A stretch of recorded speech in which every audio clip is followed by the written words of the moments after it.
औज़ुबिल्लाहि मिनश्शैतानिर्रजीम बिस्मिल्लाहिर्रहमानिर्रहीम। मेरा नाम डॉक्टर फ़रीदुद्दीन है और मैं law university of health sciences के अंदर नेशनल इंस्टीट्यूट ऑफ डायबिटीज़ में एज ए डायबिटोलॉजिस्ट काम कर रहा हूँ और I am also working as a president primary care diabetes association.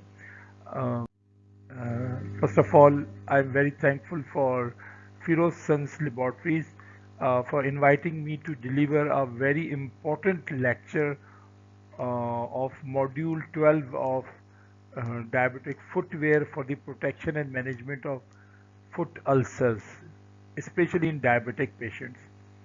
So I'm very thankful. So first of all, uh, I have given the objective of this program. The main objective of this program is to save the limb because the limbs are the life. Uh, as a diabetologist, uh, we all know that the diabetic foot disease is a very devastating and very damaging disease in the field of diabetes. और इसमें psychological यानी morbidity, mortality and quality of life, तीनों चीज़ें जो है वो मुतासर होती हैं. तो इसलिए हमें बहुत ही स्मॉल मेजर्स के through we can save the limbs, and if we save the limbs we can save the life. Before discussing the about the footwear, briefly we will discuss the biomechanics of the foot. As we also know that the foot provided by Allah is for the locomotion, और हमारे चलने के काम आते हैं और चलने ही से जो है ज़िंदगी होती है. तो biomechanics is the study of the body motion, and this foot biomechanical studies the relationship between the foot to the lower leg. During walking and running, the musculoskeletal system generates forces to propel the body forward. As we also know, and excessive or prolonged motion or the lack of motion causes the various deformity and pathologies. इसीलिए हमें सिर्फ चलना ही नहीं है बल्कि ढंग से चलना है और सही तरीके से जो है चलना है. The proper biomechanics allow human beings to walk, run, jump and move freely without pain or dysfunction. ये वो चीज़ें हैं जो हम अल्हम्दुलिल्लाह जब हम हमारे पास ये चीज़ें मौजूद है, टांगें और सही सलामत हमारे मस्कुलोस्केलेटल सिस्टम, तो हम ये कर सकते हैं. और उन लोगों से पूछे जिनके साथ ये प्रॉब्लम्स हो जाती हैं और वो बैठे रहते हैं, ना वो वॉक कर सकते हैं, ना रन, ना जंप, तो ये एक बहुत ही इंपॉर्टेंट चीज़ होती है. तो इससे हमें ज़िंदगी को रवा रखने के लिए ज़रूरी होता है. As we also know that कि हमारी जो मूवमेंट है वो देर आर 4 स्टेप्स पे इन्वॉल्व होती है. The first step is the heel phase, the second is the stance phase, the third is the heel lift phase, and the last is the toe off phase. In 4 steps के through we walk, और इनमें different हमारी position होती है और different pressure distribution different areas पे होते हैं. यानी फर्स्ट फेज में हील पे सारा प्रेशर होता है, तो अगर हम एबनॉर्मल हील रखें या सही काम ना करें तो हील के ऊपर प्रॉब्लम्स आ सकती हैं. सेकेंड फेज में the whole foot including the middle portion strikes on the ground and feet bears the whole of the body weight. यहाँ पे पूरे जिस्म का प्रेशर फुट पे पड़ रहा है. थर्ड फेज में जो है हील लिफ्ट करती है ताकि फिर आगे स्टेप ले सकें, एंड इसमें जो सारा प्रेशर है वो हमारी 4 फुट के ऊपर प्रेशर आता है. और लास्टली जो है वो the whole foot rises and the ground and body moves forward, और उसके ऊपर सारा प्रेशर के थ्रू हम मूव करते हैं. इसी तरीके से एक स्टेप लेके अगला और उससे अगला और फिर अगले कदम उठाते हैं हम. Mechanical control by the footwear. अब इसमें जो the important thing is the deformities of the foot जो इंक्लूड्स हैं, उनमें raised medial and longitudinal arch, जो अल्लाह ने एक नॉर्मल आर्च दी हुई है for bearing the high pressures of the foot, वो अगर रेज्ड हो जाए या उसके ऊपर प्रेशर्स पड़ जाएं जो कि सोल ऑफ द फीट के ऊपर पड़ते हैं, these all deformities will develop callus, ulceration, and these callus and ulceration ultimately will lead to the different foot deformities. और इसीलिए हमें जो इंसोल्स हैं उनको भी देखना है, और जो हमारे शूज़ हैं ख़ासतौर पे जो बेस्ट स्पोक शूज़ हैं उनको किस तरीके से अकोमोडेट करना है वो हमारे लिए इम्पोर्टेंट होता है।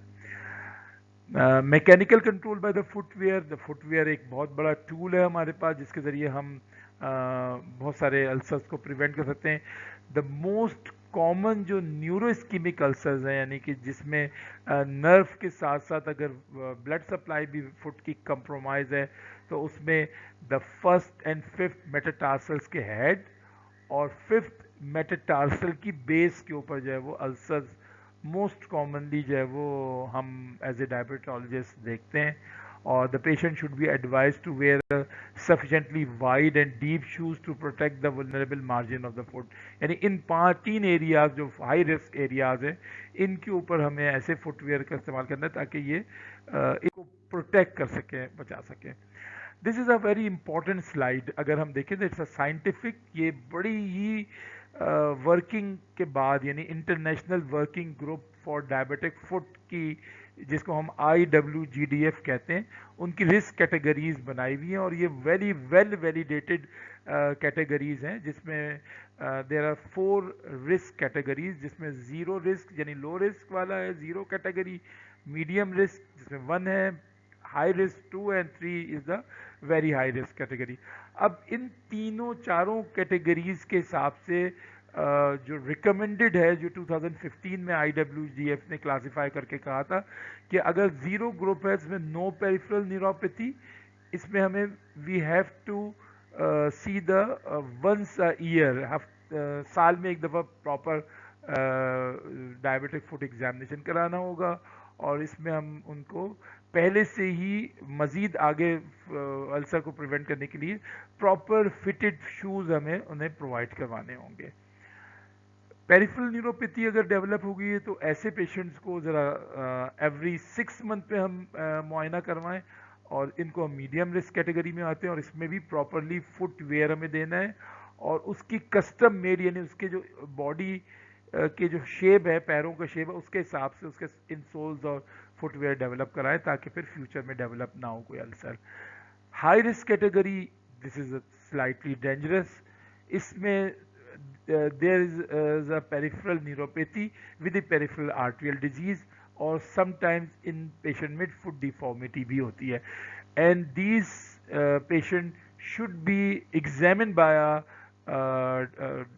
diabetic foot specialist once every 3 to 6 month। 3 से 6 महीने बाद जरूर मुआयना करवाएं और इसके अंदर तो लाजमी हमें थेरेप्यूटिक फुटवेयर देना है यानी ऐसा फुटवेयर जो जिसके अंदर उसके प्रेशर के पॉइंट्स को नोट करते हुए उसके इंसोल्स और उनके फुटवेयर को डिज़ाइन कराया जाए ताकि उसमें फ्यूचर में कोई और मज़ीद प्रॉब्लम ना हो। Last category of foot ulcer is the very high risk group. High risk groups में ये कि या तो प्रीवियसली को इसमें एम्पुटेशन हो चुकी है या अल्सर्स डेवलप हो चुका है फुट में और अगर उसको न्यूरोपैथी वगैरह है तो उसको हर 1 से 3 माह में डायबिटोलॉजिस्ट और फुटवेयर स्पेशलिस्ट के पास जाना है, एग्जामिन करवाना है और लाजमी इनको हर वक्त अपने थेरेपेटिक शूज़ को पहनना है और इन थेरेपेटिक शूज़ को पहनने के लिए ज़रूरी है ताकि उसको फ्यूचर में जो है वो कोई दोबारा रिकरेंट अल्सर्स डेवलप ना हो, वरना एक दफ़ा अगर किसी को अल्सर डेवलप होता है फुट का तो रिकरेंट अल्सर के चांसेस जो है वो 2 और 3 टाइम्स ज़्यादा हो जाते हैं। दीज आर द एग्जाम्पल्स के इसमें है तो बड़े तीनों बड़े कॉमनली दी वेयर को जो है देखना है। तो ये एक फुटवेयर है जो कि बड़ा ही ज़बरदस्त इसको डिफाइन किया गया है कि उसमें क्या क्या चीज़ें होनी चाहिए। देखने में तो क्या है भाई, लोग कहेंगे भाई चप्पल है, जूता है, पहन लो भाई, कुछ नहीं है, लेकिन इस जूते के अंदर अगर हम देखें तो there are 7 things we have to be considered. Number 1, insole के अंदर तला क्या लगा हुआ है और उसके किस चीज़ से बना हुआ, तो बहुत इंपॉर्टेंट ये कि ऐसी चीज़ से डेवलप हो कि कोई उसमें प्रेशर एरियाज को डिस्ट्रीब्यूट करे, उसकी जो क्वालिटी है वो बहुत अच्छी होनी चाहिए, उसमें शॉक एब्जॉर्बिंग टाइप हो, मटेरियल उसका पॉलीइथीन और रबर का हो, एक गुड क्वालिटी। फिर उसके बाद अगर उसका एडजस्टेबल जो क्लोजर है जो आमतौर पे हम देखते हैं तो उसमें या तो लेसेस से हो बांधे हुए, अगर लेसेस नहीं है तो आजकल वेलक्रो के बड़े अच्छे अच्छे बकल्स के साथ शूज़ आते हैं तो वो लेना ज़रूरी होगा, यही हम एडवाइस करते हैं। फिर उसकी जो इनर लाइनिंग है दैट इज ऑल्सो इम्पोर्टेंट, क्योंकि इनर लाइनिंग अगर कोई सही बराबर नहीं होगी, ऊंच नीच होगी, तो वो ज़रा सी जो ऊंच नीच है वो ऊपर अल्सर्स क्रिएट कर सकती है। तो इसकी जो लाइनिंग है वो जो स्टिचिंग के थ्रू आती है, जो कि आगे हम बताएंगे कि किस तरह की मशीन्स बनाती हैं लाइनिंग, तो that should be a perfect और स्मूथ लाइनिंग होनी चाहिए, और जॉइंट्स नहीं होने चाहिए उनके अंदर। फिर एक और important aspect is the heel, जो कि बहुत ज़्यादा फैशन में इन होता है कि जो हील्स हैं उसको जो फोर टोज के साथ स्टेबलाइज रखे। ऐसा ना हो कि हील अलग जा रही हो और फोर फिंगर्स अलग जा रही हो, तो जो abnormal distribution of planter pressures आएंगे जिससे अल्सर होने का चांस होगा। तो इसीलिए हील की जो हाइट होगी it should be in between 1.5 to 2 centimetre and should not exceed 3 centimetre. 3 centimetre एक मार्जिन है कि भाई चलो वहाँ तक चला दें, लेकिन फिर 3 सेंटीमीटर से ज़्यादा तो किसी भी हाल में नहीं होनी चाहिए। और हमारे यहाँ तो बहुत से फैशंस और खासतौर पर इस तरह के उनमें तो 6 सेंटीमीटर तक के जो है ना होते हैं, और जो कि अल्टीमेटली प्रॉब्लम्स क्रिएट करते हैं। फिर आउट सोल, ये भी बहुत इंपॉर्टेंट है, देखने में तो ये है लेकिन रबर पॉलीथीन का होना चाहिए, जो कि प्रेशर्स को ये बिल्ड करेगा। क्योंकि बाद में अगर थिन सोल हैं तो उन थिन सोल में कोई भी कील या कोई भी ऐसी चीज़ वो पेनिट्रेट करेगी, और पेनिट्रेट करने के बाद उसको अल्सर कर देगी। और चूंकि डायबिटिक पेशेंट में इनसेंसिटिव होते हैं, पता चलेगा नहीं, तो वो पूरा जो है वो जूता खून से भर जाएगा या उसमें अल्सर पैदा हो जाएगा। तो ये बहुत इंपॉर्टेंट है। फिर upper part is also important, क्योंकि अपर पार्ट में जो है वो पूरी जो फुट को एकोमोडेट करती है। तो it should be a breathable, durable. ऐसा ना हो कि कोई पतली पतली चीज़ का हो एकदम फट जाए। उसमें कैनवस शूज़ भी हो सकते हैं, मैश भी हो सकते हैं, फैब्रिक भी हो सकता है, लेदर भी हो सकता है, but it should be soft and accommodable और एडजस्टेबल। और 4 फुट तो बहुत ही इंपॉर्टेंट है रॉकर्स, क्योंकि रॉकर्स को बहुत दफ़ा बहुत ही टिप टाइप बना देते हैं, तो जिससे और प्रेशर्स बनते हैं और फिर वो अल्सर्स का बायस जो है बनते हैं। तो this is also very important slide, कि हम जब भी अपने पेशेंट्स को या अपने जो लोग हैं उनको समझाएं तो उनको बताएं कि ये बहुत और अगर इन नट शेल अगर इन्हीं चीज़ों को हम बताएं कि the footwear should be wide toe box, should not be either too tight और टू लूज। लूज भी बहुत नहीं होनी चाहिए अमूमन, क्योंकि लूज ये कि उतरेंगे उतरेंगे तो बाद पता नहीं चल पाएगा, बाद उतर ही जाते हैं। फिर इसके अलावा the inside of the shoe should be 1 to 2 centimeter long, than longer than the foot, or the internal width should be equal to the width of the widest part of the shoes, and the height should allow enough room for all the shoes, all the toes। तो toes बहुत सुकून के साथ अंदर जा रही हैं, इतने कि आगे से मुड़ रही हों, क्योंकि क्लॉ टोज होंगी तो वो और ज़्यादा प्रेशर डिस्ट्रीब्यूशन करके ख़राब कर सकती हैं। The shoe should be made of soft leather because they can stretch। Choose a customized sole thin leather shoes because the shock absorption is better।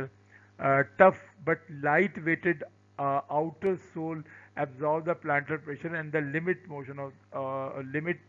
The motion of the painful joint. ये भी बहुत important है कि बहुत भारी shoes नहीं होने चाहिए, लाइट हो लेकिन एब्जॉर्बेबल प्रेशर के साथ वो हों। फुटवेयर रिक्वायर्स लेस और velcro closure which helps to adjust the size and deformity in the foot. ये भी बहुत इंपॉर्टेंट होता है कि वेलक्रो या लेस से हम अपनी मर्जी से टाइट और लूज जो है वो कर सकते हैं according to the patient need. Well padded बहुत इंपॉर्टेंट है कि पैडिंग इज बहुत इंपॉर्टेंट है। It protect the foot from the injury due to friction, footwears और फुट टीयर्स वगैरह को प्रिवेंट कर सकती है। And the footwear should always be purchase in the evening, that is also important, क्योंकि उमूमन जब हम दिन भर चलते हैं तो एक डिपेंडेंट एडीमा हो जाता है इन द फुट, और उसकी वजह से फुट का जो साइज़ जो मॉर्निंग में होता है वो इवनिंग में ज़्यादा बड़ा साइज़ होता है। तो अगर हम सुबह के वक्त ले लेंगे शूज़ और उस वक्त शाम तक वो पहनते हुए टाइट हो जाएगा, तो इसलिए बेहतर ये कि हम शाम में ख़रीदें शूज़, ताकि फिर वो उसी साइज़ का मिलेगा जो हमारा मैक्सिमम साइज़ का जो होगा। तो these are the qualities of different food, जिसमें वल्केरो के साथ और बहुत ही अच्छी नेक अकोमोडेशन वाइड सारी दिए गए। इसमें स्टिचिंग के हिसाब से दिया हुआ है कि जो 2 टाइप्स ऑफ स्टिचिंग है, एक बेड को सीती है जो फुट की, और एक जो है वो उसके अपर सोल्स को इन अ सिंगल लाइन, यानी इसमें इसकी एक बड़ी टेक्निक और मशीनें होती हैं। कि उसमें इस तरह से होना चाहिए कि उसमें हम मल्टीपल उसके साथ नहीं कर सकते। कोई एक रॉ में सिएंगे तो उसमें कोई इसका बीच में जॉइंट नहीं आएगा। जॉइंट आने का मतलब ये होता है कि फुट के अंदर का जॉइंट आ गया स्टिचिंग में, तो वो मुख्तलिफ प्रेशर पॉइंट्स उसके बन जाते हैं, जिसकी वजह से फिर वो फुटवेयर जो है वो डेंजरस हो जाता है। तो मशीन स्टिचिंग बहुत ही कंप्लीटली स्ट्रेट मशीन के साथ, जो फ्लैट बेड स्टिचिंग मशीन एक होती है स्पेशलाइज, जिससे ये फुटवेयर बने हुए हों, और इसी तरीके से जो बेड को जो सीती है वो पोस्ट बेड स्टिचिंग मशीन होती है, that stitch the portion of this machine is raised and the post bed is used for additional stitching during or after the manufacturing the upper part of the footwear। यानी एक बाकायदा एक good quality machines के through जो footwear बने, उन्हीं से जो है वो पहनना ज़रूरी है, ताकि उसके अंदर कोई ऐसा ना हो कि कोई ऐसा मटेरियल हो जो फुट को डिफॉर्म कर सके।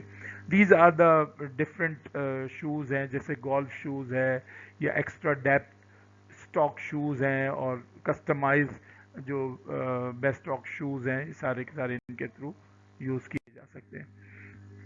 लास्टली एक बहुत इंपॉर्टेंट, जिसको हम पहले भी डिस्कस कर चुके हैं, लेकिन लास्टली मैं इसको और फर्दर एम्फोसाइज करना चाह रहा हूँ कि insoles are the very prime importance in plantar ulcers और प्लांटल्स जो प्रेशर्स एरिया जो डेवलप हो रहे हैं और कैलसेस और डिफॉर्मिटीज जो करती हैं, तो उनमें इनका बहुत बड़ा रोल है। तो इंसोल्स को should be made for a variety of polyethylene foam, microcellular rubbers, and ethyl vinyl acetate foams, and can be flat bedded.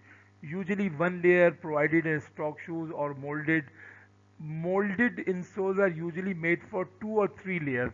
उन लेयर्स का फ़ायदा होता है कि उसमें जो प्रेशर्स हैं वो इस तरह के डेवलप होते हैं, जिसके ज़रूर जो है वो उसकी जो रेजिस्टेंस या फ्रिक्शंस हैं और वियर एंड टीयर जो हो रही होती हैं ड्यूरिंग वॉकिंग, जंपिंग, तो वो उसको कम से कम हो जाते हैं। और इनके through by loading areas of these soles which are not normally in contact with the ground, such as the medial और longitudinal हाथ, वो इसकी स्ट्रेंथ मिल जाती है।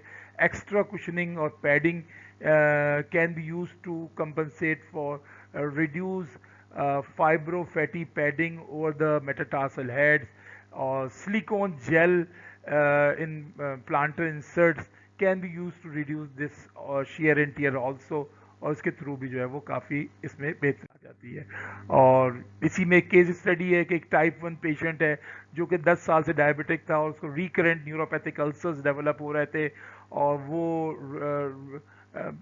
दे are very reluctant to wear these bespoke shoes, जो कि होता है डिनाइड, क्योंकि मोस्ट कॉमनली कहते हैं भाई ये हमें जैसे जूते नहीं पहनने, and they should be or these shoes will help to prevent the ulcers, क्योंकि long standing diabetes with neuropathy है, तो this patient is high risk for developing foot ulcers। और उसको फिर जब explain किया कि भाई this types of footwear will prevent the plantar pressure, callus, ulceration, तो फिर वो जब उसने इसको अडेप्ट किया तो उसके जो अल्सर्स जो बार बार होते वो रिकरेंस हो गए।